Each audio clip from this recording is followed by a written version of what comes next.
السلام علیکم ورحمۃ اللہ وبرکاتہ۔ ناظرین، استقبال ہے فکر خبر اسٹوڈیو میں، میں رضوان احمد ندوی، ملکی اور عالمی اہم اور خاص خبروں کے ساتھ۔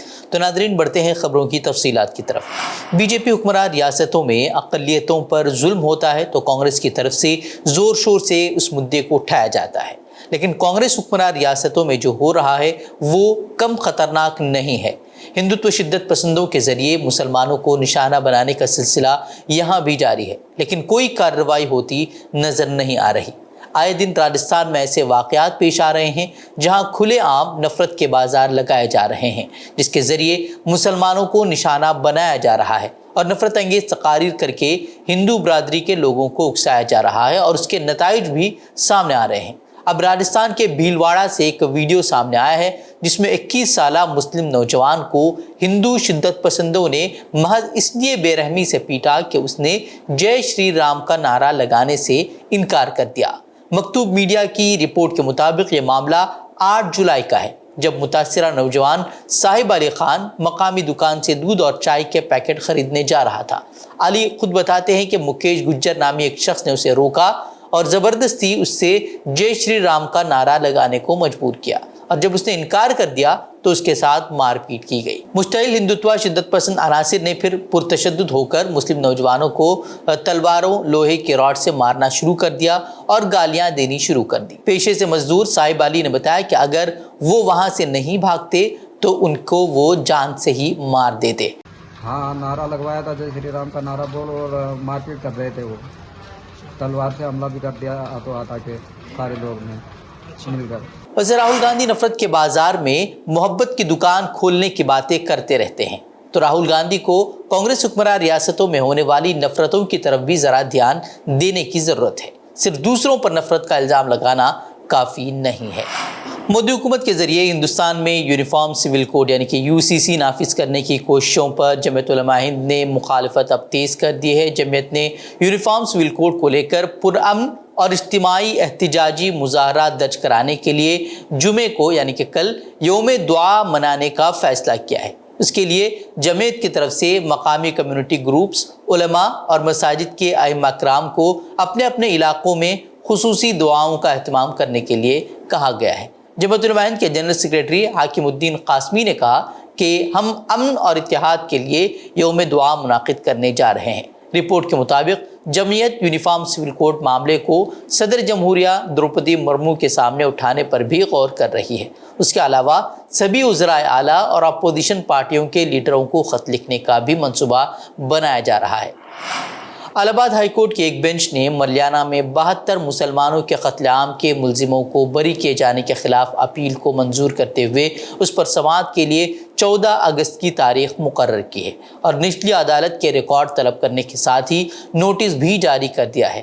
واضح ہے کہ سال 1987 میں اتر پردیش کے شہر میرٹھ میں فسادات کے دوران 2 بڑے قتل عام ہوئے تھے۔ پہلا قتل عام ہاشم پورہ کے علاقے میں ہوا تھا، جہاں پولیس اور PAC نے 50 کے قریب لوگوں کو گولی مار کر نہروں میں پھینک دیا تھا، اور دوسرا اگلے دن میرٹھ کے قریب ملیانہ گاؤں میں ہوا تھا، جہاں پولیس اور PAC کی مدد سے فرقہ وارانہ تشدد میں 72 مسلمانوں کو مار دیا گیا تھا۔ تقریباً 36 سال تک چلنے والے مقدمے کی سماعت کے بعد میرٹھ کی سیشن عدالت نے کچھ ماہ قبل ملزمین کو بری کرنے کا فیصلہ سنایا تھا۔ وہیں نچلی عدالت کے اس فیصلے کو اب ملیانہ فسادات کے متاثرین نے الہ آباد ہائی کورٹ میں چیلنج کر دیا ہے۔ دہلی پولیس نے اپنی چارج شیٹ میں دعویٰ کیا ہے کہ ریسلنگ فیڈریشن آف انڈیا یعنی کہ WFI کے اسسٹنٹ سیکریٹری رہے ونود تومر نے مبینہ جنسی ہراسانی کے واقعات میں جان بوجھ کر برج بھوشن شرن سنگھ کی حمایت کی تھی۔ دہلی پولیس نے یہ چارج شیٹ 6 ٹاپ خاتون پہلوانوں کے مبینہ جنسی استحصال کے معاملے میں داخل کی ہے۔ WFI کے صدر اور BJP کے رکن پارلیمنٹ برج بھوشن شرن سنگھ پر ان خواتین پہلوانوں نے جنسی استحصال کا الزام لگایا ہے۔ تومر برج بھوشن سنگھ کے ساتھ 6 میں سے 2 شکایتوں میں ملزم ہیں۔ چارج شیٹ کے مطابق تومر نے جان بوجھ کر متاثرہ کو 3 موقعوں پر برج بھوشن سے ملنے اکیلے بھیجا تھا۔ غازی آباد میں گیمنگ ایپ کے ذریعے تبدیلی مذہب کے ملزم مولانا عبدالرحمان کے خلاف قومی سلامتی ایکٹ یعنی کہ NSA کے تحت مقدمہ چلانے کا فیصلہ کیا ہے۔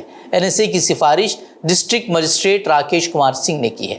غازی آباد پولیس نے عبدالرحمان کو 10 جون کو گرفتار کیا تھا، جس کے بعد انہیں عدالتی حراست میں بھیج دیا گیا تھا۔ ساتھ ہی پولیس کا کہنا ہے کہ اس معاملے میں ممبئی سے گرفتار کیے گئے ایک اور ملزم شاہ نواز کے خلاف بھی قومی سلامتی ایکٹ کے تحت مقدمہ چلایا جا سکتا ہے۔ پولیس کا دعویٰ ہے کہ تحقیقات میں ان کے پاکستان سے روابط پائے گئے ہیں۔ واضح ہے کہ 4 جون کو غازی آباد میں ایک نوجوان کے تبدیلی مذہب کا معاملہ سامنے آیا تھا۔ پولیس نے اس معاملے میں آن لائن گیمنگ ایپ کے ذریعے نوجوانوں کا مذہب تبدیل کرنے کا الزام لگاتے ہوئے ایک گروہ کا پردہ فاش کرنے کا دعویٰ کیا تھا۔ اس کیس میں مولانا عبدالرحمان اور شاہ نواز کو گرفتار کیا گیا تھا۔ مولانا عبدالرحمان پر NSA لگا دیا گیا ہے۔ دوسری جانب شاہ نواز کے معاملے میں پولیس مزید تفتیش کر رہی ہے۔ ویسے یوپی میں جبراً تبدیل مذہب قانون کیوں لایا گیا تھا اور قانون کو کس طریقے سے ہراساں کرنے کا ذریعہ بنایا جا رہا ہے، وہ سب کے سامنے ہے۔ اسدالدین اویسی کو ایک کیس کے متعلق مہاراشٹر کی ناندیڑ عدالت میں انہیں پیش ہونا پڑا تھا، جہاں عدالت نے انہیں اس کیس میں ضمانت دے دی ہے۔ دراصل یہ معاملہ 2021 کا ہے، جہاں ان پر بلدیاتی الیکشن میں بغیر اجازت ریلی نکالنے کے الزام میں فرد جرم عائد کر دی گئی تھی اور ان کے خلاف گرفتاری کا وارنٹ بھی جاری کیا گیا تھا۔ کیونکہ سمن کے باوجود اویسی حاضر نہیں ہوئے تھے تو اویسی کو بالآخر عدالت میں پیش ہونے کا حکم دیا گیا تھا، اور جب عدالت میں وہ پیش ہوئے تو عدالت نے جرمانہ عائد کرتے ہوئے ان کی ضمانت کو منظور کر لیا ہے۔ NCP لیڈر اجیت پوار بھلے ہی ایکناتھ شندے حکومت میں شامل ہو گئے ہیں، انہوں نے نائب وزیر اعلیٰ کے طور پر بھی حلف لیا ہے، لیکن ابھی تک اجیت پوار کو کوئی قلمدان نہیں دیا گیا ہے۔ یہاں تک کہ NCP کے 8 ممبران اسمبلی جو ان کے ساتھ وزیر بنے ہیں، وہ محکمے کے الاٹمنٹ کا انتظار کر رہے ہیں۔ قیاس لگایا جا رہا تھا کہ اجیت پوار کو وزارت خزانہ کی ذمہ داری دی جا سکتی ہے، لیکن ایکناتھ شندے گروپ کی شدید مخالفت کی وجہ سے اجیت پوار کو دھچکا لگ سکتا ہے۔ یہ اطلاع بھی سامنے آ رہی ہے کہ اجیت پوار کی طرف سے فائنانس، ریونیو اور آبی وسائل کے محکمے کی مانگ کی جا رہی ہے۔ تاہم امکان ہے کہ اجیت پوار کو تینوں قلمدان نہیں دیے جائیں گے۔ دراصل BJP اس سمت میں زیادہ دلچسپی نہیں رکھتی۔ ریونیو کی وزارت فی الحال BJP کے مضبوط رہنما کرشن پاٹل کے پاس ہے۔ ایسے میں BJP اس سے ایک محکمہ چھین کر دوسرے کو دینے کا خطرہ مول لینے کے موڈ میں نظر نہیں آتی۔ اگر اجیت پوار کو ریونیو کا محکمہ دیا جاتا ہے تو رادھا کرشن کابینہ میں ان کی اہمیت کم ہو جائے گی، اس لیے ان کے ناراض ہونے کا بھی امکان ہے۔ وہیں شندے گروپ کو بھی خدشہ ہے کہ اجیت پوار کو وزیر خزانہ کا عہدہ دینے سے انہیں دوبارہ فنڈز حاصل کرنے کے لیے پریشانی کا سامنا کرنا پڑ سکتا ہے۔ سویڈن میں گزشتہ ماہ قرآن کریم کی بے حرمتی کے معاملے پر پاکستان کی درخواست پر جنیوا میں اقوام متحدہ کی انسانی حقوق کونسل میں ہنگامی بحث ہوئی، جس میں پاکستان، سعودی عرب اور ایران سمیت متعدد مسلم ملکوں نے بعض یورپی اور دیگر ملکوں میں قرآن کی بے حرمتی کے بڑھتے ہوئے واقعات کو مذہبی منافرت کو ہوا دینے کے مترادف قرار دیا۔ پاکستان کی طرف سے پیش کردہ تحریک پر اقوام متحدہ کے حقوق انسانی کے سربراہ سے رپورٹ طلب کی گئی اور ریاستوں سے مطالبہ کیا گیا کہ وہ ایسے خلا کو ختم کریں جو مذہبی منافرت کی وکالت اور قانونی کارروائی میں رکاوٹ بن سکتے ہیں۔ وہیں اقوام متحدہ کے انسانی حقوق کے سربراہ نے بحث کا آغاز کرتے ہوئے کہا کہ نفرت انگیز تقاریر ہر جگہ بڑھ رہی ہے۔ اس طرح کے اقدامات اشتعال انگیزی اور معاشرے کے مختلف برادریوں اور طبقات کو تقسیم کرنے کے لیے کیے جا رہے ہیں۔ انہوں نے نفرت انگیز تقاریر کا مقابلہ مکالمے، تعلیم، بیداری اور بین المذاہب ہم آہنگی سے کرنے کی ضرورت پر زور دیا۔ تو ناظرین، یہ تھی خبریں۔ مزید خبروں کے لیے آپ ہمارے ویب سائٹ www.fikrkhabar.com کی طرف رخ کر سکتے ہیں۔ ویڈیوز کے لیے ہمارے YouTube چینل کو سبسکرائب ضرور کریں۔ تو ناظرین، اجازت دیں۔ السلام علیکم ورحمۃ اللہ وبرکاتہ۔